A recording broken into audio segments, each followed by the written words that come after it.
A new unscripted TV series is coming to the Oprah Winfrey Network, and it will feature 6 successful, powerful Black women who are out to dominate the Atlanta real estate market. Tiana Harrison, Tiffany Hawes, and Robin Andrade star in Ladies Who List Atlanta, and they joined us live this morning. Welcome, ladies. Thank you for having us. Good morning. Good morning. We're happy to have you on. And ladies, tell us about your new show and what viewers can expect when tuning in to Ladies Who List Atlanta. This show is about 6 men who are dominating the real estate market. So we have 2 real estate agents, 2 real estate brokers, and 2 real estate closing attorneys. Closing attorneys are a necessary party to any real estate transaction. And of course, you need high representation from these lovely 4 ladies, African-American ladies who are dominating the industry. So you will see us trying to navigate not only this business world, but our personal worlds as well. A few of the ladies are mothers. A few of the ladies are married. So we are just trying to navigate through real life and business. I love it. And I have to ask about the housing market. It's been on a high. It's very hot, hot, hot right now. How do you see the market changing in 2022? Oh my goodness. I think that as far as the Atlanta real estate market is concerned, I mean, we've been in demand for it's been a while now. And throughout the pandemic, it's just become even stronger.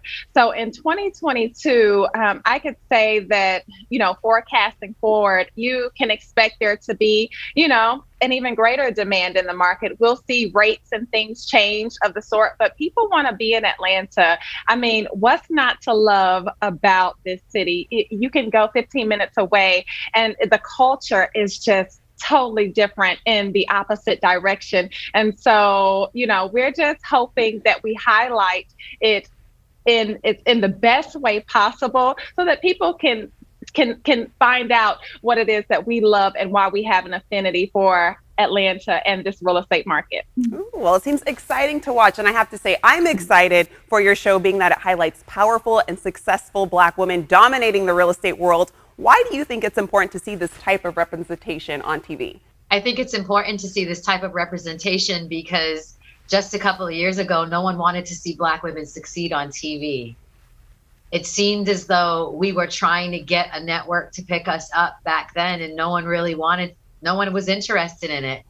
And then, unfortunately, the riots occurred, and boom, now Black women and their success was something worth watching. And the higher ups and the powers that be recognized that.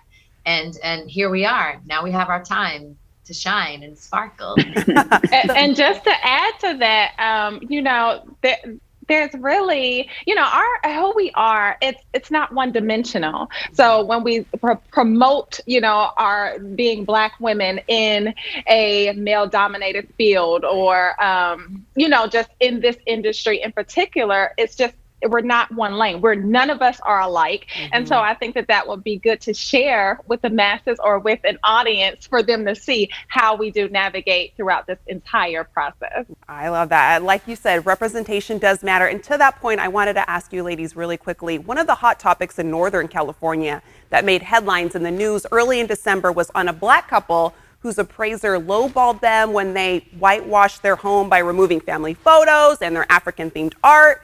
The value of the house shot up once they did that. Does that emphasize the importance of having more diversity in the housing market? Absolutely. That just happened to me. It just happened to me. And I was on the phone with our producers talking about something totally different. And an appraiser called because someone else in the neighborhood had their house under contract. And he was like, what happened to this appraisal? Why is it so low? I said, I don't know. Call your friends, call your people, because they are the ones that appraised that house $170,000 below the list price. And you have to educate your clients, in our case, our sellers. And the reality is that, though we're in the South and we've made some progress, we still have a long, long way to go. For that to happen to that couple in Northern California was an injustice. And, it's heart-wrenching. But I have experienced that as well throughout my husband and our time investing in property. So I get it and I understand. And it wasn't a surprise and it should be, but we're here to change that. We're here to make sure that those type of changes don't happen and that at minimum our buyers or our sellers are informed about that. No, I was just saying it's also important to empower and educate people to know that we can also fight those type of things. You can also go to the appraisals and fight and bring facts that will change the appraisal. So making sure that you're aligning yourself with professionals who know that you have the ability to get things changed. And in Atlanta, you know, these agents, they will go to fight for you. These ladies will go to fight for you for appraisals, for anything that just, if it doesn't look right, doesn't smell right, they'll fight for you. And in some cases have won. Mm-hmm. And I've won. Good to know. Well, I won on one, I lost on the other. Oh. It was like the homeowner bought an individual appraisal, and it was a weird situation. It delayed the closing for 2 months, but ultimately we have a happy buyer and a happy seller because we were able to make it work. Yeah. Well, I think the representation matters, and being able to watch a show like yours to see you women working in action will only help. I could talk to you ladies all day, but thank you so much for joining us. You can see the premiere of Ladies Who List Atlanta this Friday at 9 p.m. on OWN.